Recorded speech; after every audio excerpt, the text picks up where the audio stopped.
कहता आ जाएगा। अगर पेट्रोल महंगा हो गया, गरीब आदमी खाना नहीं खा सकेगा। इतनी महंगाई हो जाएगी कि वैसे ही गुर्बत हमारे यहाँ ज़्यादा है, और ये अगर पेट्रोल की कीमतें बढ़ी तो और ज़्यादा हो जाएगी।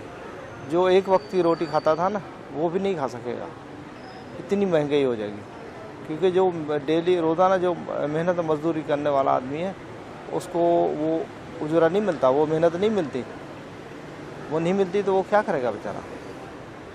तो वैसे भी बेरोज़गारी बहुत है पाकिस्तान में। आप देखें पाकिस्तान में इंडस्ट्री कम हो गई है, हमारी जो प्राइवेट जो कंपनियां हैं वो भी कम हो गई हैं, जो कारोबार होता था वो भी कम हो गया। अब आप एग्रीकल्चर सेक्टर को देखें, आप इतनी महंगाई हो गई है कि आप डीएपी यूरिया खरीद नहीं कर सकते।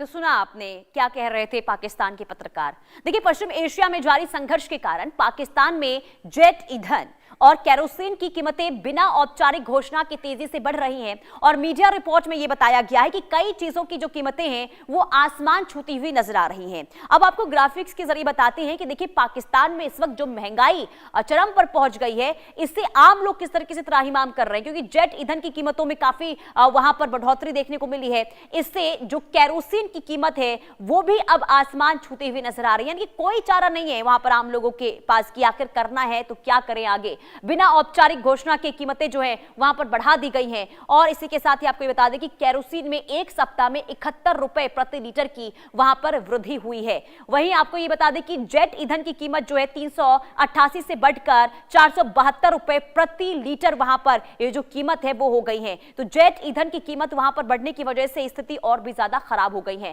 देखिए, पाकिस्तान में जेट ईंधन में बढ़ोतरी 21 मार्च से प्रभावी हुई, और मार्च की शुरुआत से अब तक जेट ईंधन की जो कीमत है उसमें लगभग 150% की वृद्धि हो चुकी है। मूल्य संशोधन के प्रभाव को कम करने के लिए सरकार ने करीब 69 अरब रुपए की सब्सिडी भी आवंटित कर दी है।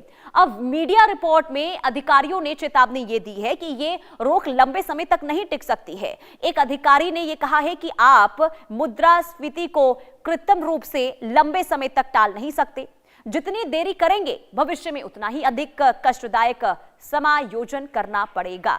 यानी कि आप समझिए कि जो स्थिति, जो हालात यहां पर पाकिस्तान के अंदर देखने को मिल रहे हैं, क्योंकि ये वही देश है जहां पर पहले से लोग, वहां की जो आवाम है वो खाने पीने की चीजों को लेकर, महंगाई को लेकर त्राहिमाम करती हुई नजर आ रही थी। और अब एक और संकट, अब पाकिस्तान की बात श्रीलंका की कर लेते हैं। देखिए, श्रीलंका इस समय गंभीर तेल संकट का सामना कर रहा है, जिसकी वजह से मिडिल ईस्ट में चल रहा युद्ध और ग्लोबल सप्लाई में भारी गिरावट है।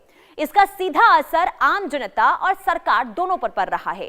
तेल संकट की वजह से यहां बुधवार को पब्लिक हॉलिडे अनिवार्य कर दिया गया। अब पेट्रोल डीजल खरीदने की 15 लीटर की साप्ताहिक सीमा तय कर दी गई है।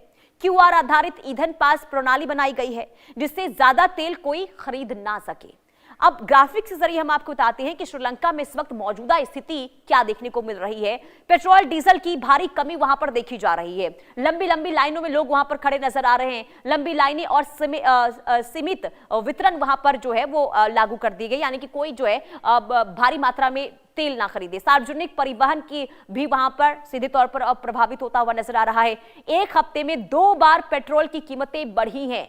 एक हफ्ते में 2 बार ये महंगाई वहां पर हुई है। पेट्रोल को लेकर लगभग 25% तक महंगाई वहां पर बढ़ गई है। इसके अलावा स्कूल, ऑफिस अब जो है वो बंद कर दिए गए हैं या फिर सीमित कर दिए गए हैं। इसके अलावा ट्रेनों और बसों की सेवाएं जो हैं वो कम कर दी गई हैं। ट्रेनों और बसों की सेवाएं जो हैं उसमें भी अब कमी की गई है, ताकि अगर स्थिति देखिए अगर पहले के मुकाबले रहती है तो कहीं ना कहीं तेल का संकट और ज्यादा होगा। कामकाज और इंडस्ट्री धीमी हो चुकी हैं, और इसके साथ ही सरकार ने तेल बचत की कोशिशें जो है अब शुरू कर दी हैं। कैसे कोशिशें हो रही है? कोशिशें हो रही है गाड़ियों को नंबर के हिसाब से अब पेट्रोल दिया जाएगा। क्यूआर कोड या फिर फ्यूल पास सिस्टम जो है इसे लेकर लागू कर दिया गया है। इसके पीछे की उसका उद्देश्य ये है कि कोई भारी मात्रा में जो है तेल ना खरीदे।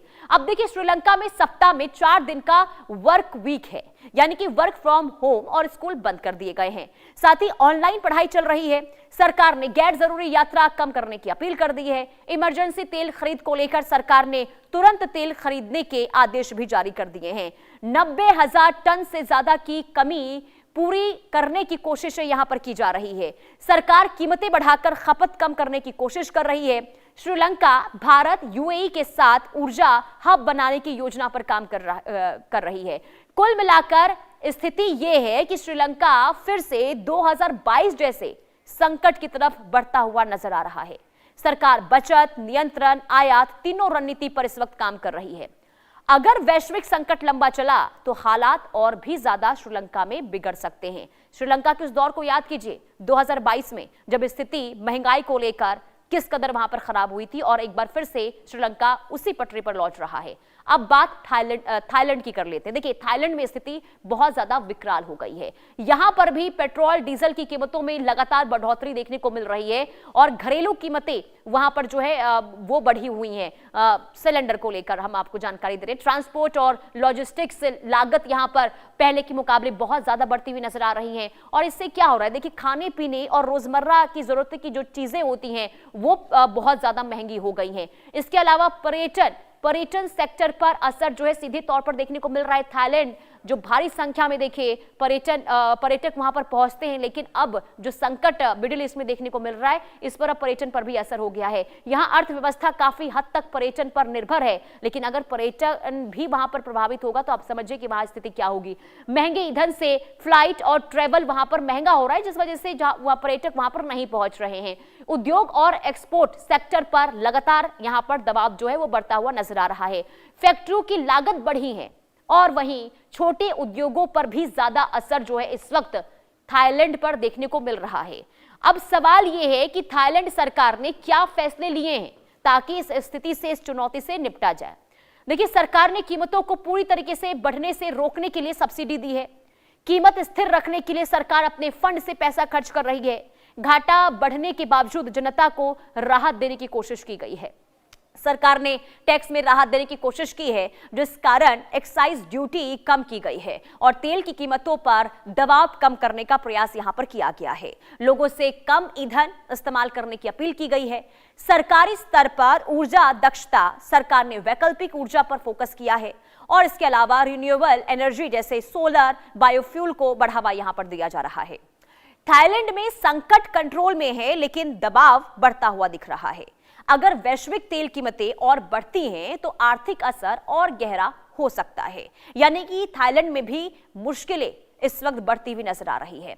अब आगे बढ़ते हैं, बात देखिए यूरोप के बड़े देश यानी कि जर्मनी और फ्रांस की भी कर लेते हैं, जहां भी तेल संकट से लोग प्रभावित हो रहे हैं, लेकिन इनकी स्थिति एशियाई देशों जैसी गंभीर नहीं है। यहां असर ज्यादा महंगाई, ऊर्जा लागत और उद्योग पर दिख रहा है। जर्मनी और फ्रांस जैसे देशों में गैस की कीमतें 45% तक बढ़ा दी गई हैं। कई शहरों में रात के समय हीटिंग सिस्टम बंद करने और गैर जरूरी औद्योगिक इकाइयों को गैस लॉकडाउन के तहत रखने के यहां पर निर्देश जारी कर दिए गए हैं। अब जर्मनी में क्या मुश्किलें बढ़ रही हैं वो हम आपको ग्राफिक्स के जरिए बताते हैं, क्योंकि जर्मनी भी यहां पर अछूता नहीं है। देखिए, यहां पर ऊर्जा कीमतों में लगातार जो है बढ़ोतरी देखने को मिल रही है। तेल में उछाल यहां पर आया है। इसके अलावा पेट्रोल, डीजल और गैस दोनों ही महंगे हो गए हैं और इसके साथ ही इसका असर जो है देखिए घरों तक देखने को मिल रहा है। घरों का जो बिजली है, जो हीटिंग खर्च है, वो अब बढ़ गया है। इसके साथ ही जर्मनी की अर्थव्यवस्था जो है मैन्युफैक्चरिंग पर आधारित है, लेकिन इस पर भी सीधे तौर पर अब प्रभाव असर देखने को मिल रहा है। महंगी ऊर्जा से फैक्ट्रियों की लागत जो है वो पहले से ज्यादा बढ़ गई हैं। कई कंपनियां उत्पादन यहां पर अब अपना घटा रही है, क्योंकि तेल की कीमत बढ़ने की वजह से ये स्थिति वहां पर बन रही है। महंगाई से मंदी का खतरा अब जर्मनी में मंडरा रहा है। ट्रक, शिपिंग, रेलवे सबकी लागत वहां पर बढ़ गई है। अब सोचिए कि जर्मनी जैसे देश में ये स्थिति बनी हुई है। ट्रांसपोर्ट और लॉजिस्टिक्स महंगे वहां पर हो गए, जिस वजह से रोजमर्रा की चीजें भी हैं काफी महंगी हो गई हैं। तो यूरोप की सबसे बड़ी अर्थव्यवस्था अब स्लो हो गई है। देखिए, कुल मिलाकर स्थिति जो है वो दिनों दिन बहुत ज्यादा खराब होती भी नजर आ रही है। अब कुल मिलाकर यही समझिए कि दुनिया में तेल संकट को लेकर हाहाकार मचा हुआ है और इस कारण दुनिया में हर देशों में समस्या गहरा गई है। अगर यहां युद्ध लंबा चला तो मुश्किलें और भी ज्यादा बढ़ सकती हैं। जिनके पास अथाह तेल है, समय के साथ उनको भी मुश्किलें झेलनी पड़ सकती है। तो अब देखना यही होगा कि आखिर ये स्थिति में सुधार होता है या फिर मुश्किलों का सामना इन देशों को ऐसे ही करना पड़ता है। बहरहाल, बुलेटिन में रुकते हैं एक छोटे से ब्रेक के लिए।